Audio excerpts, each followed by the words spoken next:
Do you genuinely believe, as you suggested last Saturday, that Joe Biden wants to topple you? How could someone who is going into a runoff election, instead of completing the election in the first round, be a dictator? That is the reality. We have an alliance with 322 MPs in Parliament, and the leader of this alliance is going to go for the runoffs in the first position. What kind of a dictator is that? So if re-elected, are you saying that you will work with the Biden administration? You can work with the Biden administration? Without a doubt, I will work with Mr. Biden. And if Biden goes, then I will work with whoever replaces him as well. You've said that you don't agree with the attitude of the West towards Russia with regard the Ukraine conflict, that the West follows a policy based on provocation. I just want to get your sense of where you believe the West perhaps is going wrong here. Is this military and financial aid that we see at present a provocation to your mind? The West is not leading a very balanced approach. You need a balanced approach towards a country such as Russia, which would have been a much more fortunate approach. For example, the Black Sea Grain Corridor Initiative. We are not only considering the interests and the needs of the Western countries, but also that of the African nations. This Grain Corridor Initiative has been extended for another 2 months beginning on the 18th of May. How do you think it was possible? It was possible because of our special relationship with President Putin.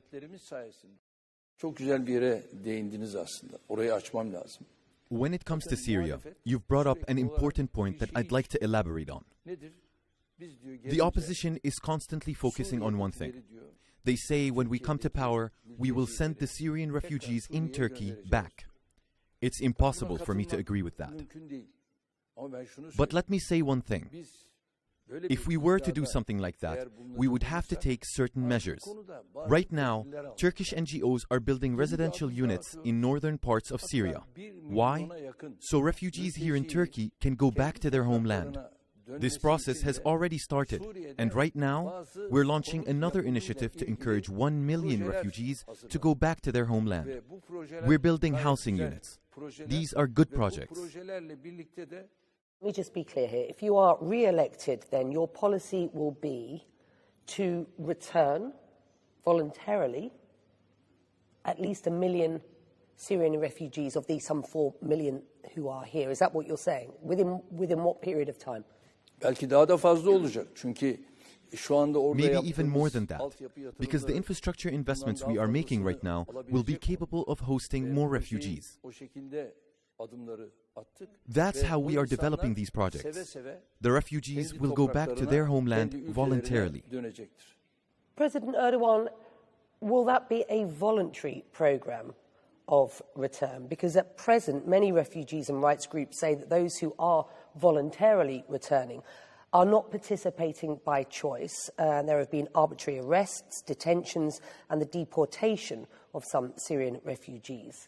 So I just want to be clear about your policy going forward. If re-elected, what are you proposing to do with Syrian refugees here in Turkey? When you say you want to get rid of all Syrian refugees, I will send them back. This will not generate support in Turkey, because among them are highly qualified people such as doctors, engineers, lawyers, and nurses. All of these people are highly qualified. Look at the West. Look at the United States. They've been welcoming refugees from all corners of the world who are very qualified. If we are a global state, if we are a prominent state, then we have to be very sensitive in this regard.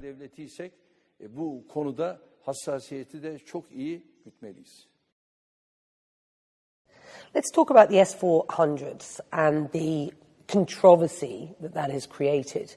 The purchase of those from Russia, the problems that has created for your relationship with Washington.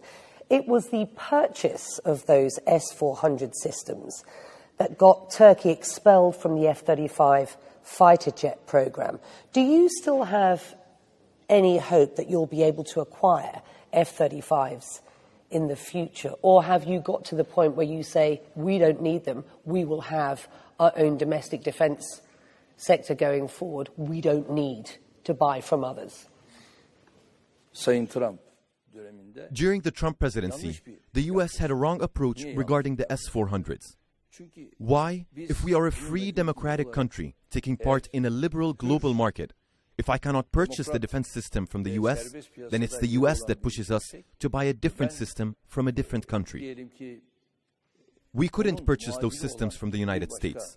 That's why I bought the equivalent from Russia.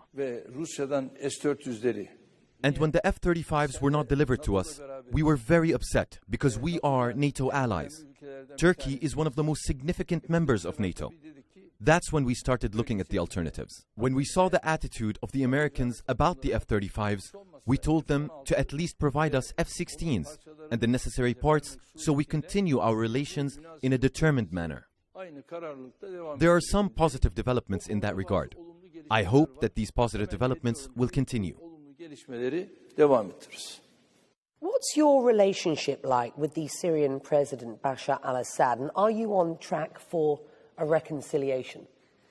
In the past, we used to have positive relations with Assad's family. Our families used to get together. It was at that level. But then certain developments unfolded, unfortunately, that led to the deterioration of our relationship. And that fracture upset us as well. Because of my friendship with President Putin, we thought we could open a door, specifically in our fight against terrorism in northern part of Syria, which requires close cooperation and solidarity. If we can do that, I said, I see no obstacle would remain in the way of our reconciliation. A few months back, President Assad said he would only meet you if Turkey withdrew its military from northern Syria. Are you prepared to do that in order to effect a reconciliation? We have more than 900 kilometers of border, and there is a constant terror threat from those borders on our country. The only reason we have a military presence there on the border is to fight against terrorism, and that's the sole reason. So no pullback of the Turkish military? No, there is no consideration of that for the time being because the terror threat is still there. How do you see Turkey's relationship with this wider Middle East and Gulf region developing going forward? There was a period when I was seriously upset, but that's in the past now. Right now, we see Saudi Arabia, Egypt, Qatar, Kuwait, UAE, all of the Gulf as brotherly nations. It's not right for us to remain at odds. We've moved past that.